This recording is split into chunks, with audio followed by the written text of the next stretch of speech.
Assalamualaikum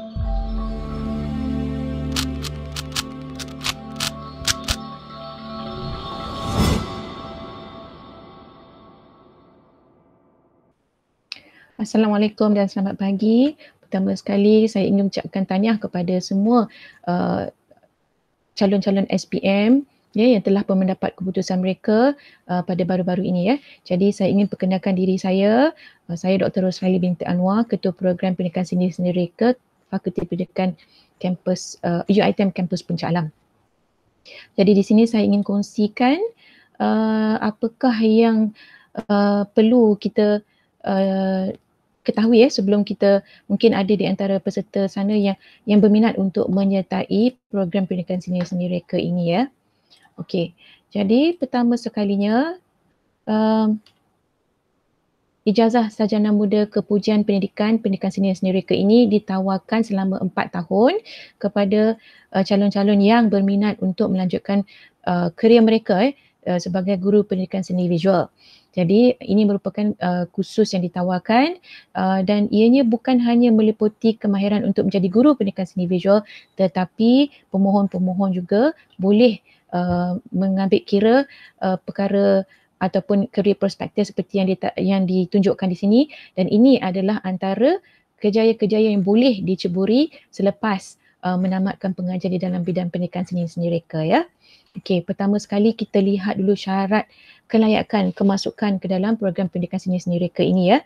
Jadi keutamaan kita berikan kepada pelajar STPM yang mendapat minimum CGPA-nya ialah 2.50 dan sekurang-kurangnya C di dalam pendidikan seni visual dan salah satu subjek yang lain ya. Dan keputusan SPM adalah dilihat dengan minimumnya 5 subjek yang sekurang-kurangnya dengan C grade ya, termasuklah English, pendidikan seni atau seni visual atau reka cipta atau seni reka tanda ya, dan berserta dengan 3 lagi subjek lain ya, dan juga ataupun visual art ataupun seni visual diploma daripada UiTM dengan minimum CGPA 2.50 ataupun diploma daripada institusi yang diiktiraf ya dengan minimumnya CGPA 3.0 ataupun kita juga memberi peluang kepada bekas pelajar-pelajar matrikulasi PASUM asasi UiTM dengan minimum CGPA-nya 2.50 dan sekurang-kurangnya C dalam 3 subjek yang lain ya. Jadi di sini Malaysian University English Test ataupun MUET juga wajib diambil serta minimum band yang diperlukan adalah band 2 ya. Tidak lupa juga semua calon mestilah PAS ya, Malaysian Educators Selection Inventory ataupun MATC ya, ujian MATC yang perlu diambil sebelum memohon program pendidikan seni dan seni reka.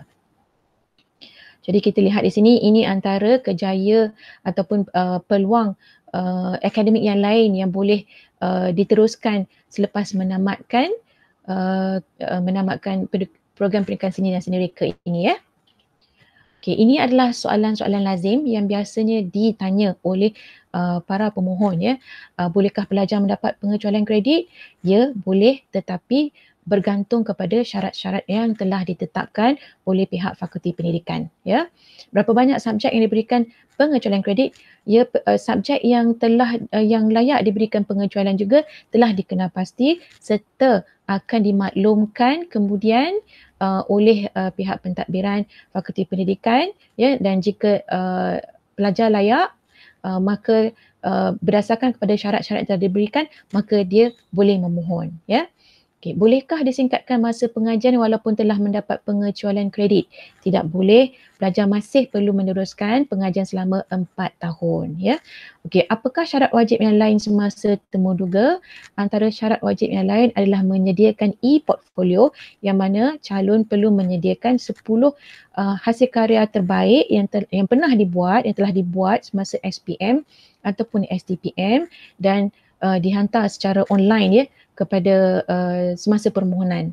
Okey, jika pemohon rabun warna, jadi jika pemohon mengalami masalah tersebut, maka kita tidak galakkan untuk memohon disebabkan bidang pendidikan seni dan seni reka ini adalah bidang yang memerlukan kemahiran, penguasaan, pewarnaan dan elemen-elemen lain yang terdapat di dalam pendidikan seni dan seni reka. Jadi semasa ujian juga kita adakan ujian rabun warna kepada calon-calon yang dipanggil untuk temuduga. Ya, jadi jika ada sebarang pertanyaan, semua calon boleh merujuk kepada nombor telefon yang disediakan ataupun email pertanyaan yang diperlukan ya kepada ediocorporate@uitm.edu.my. Jadi itu saja daripada saya. Sekian, terima kasih.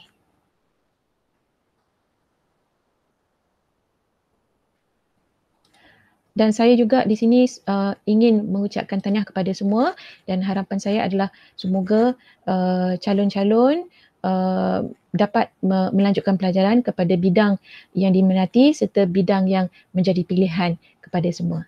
Terima kasih.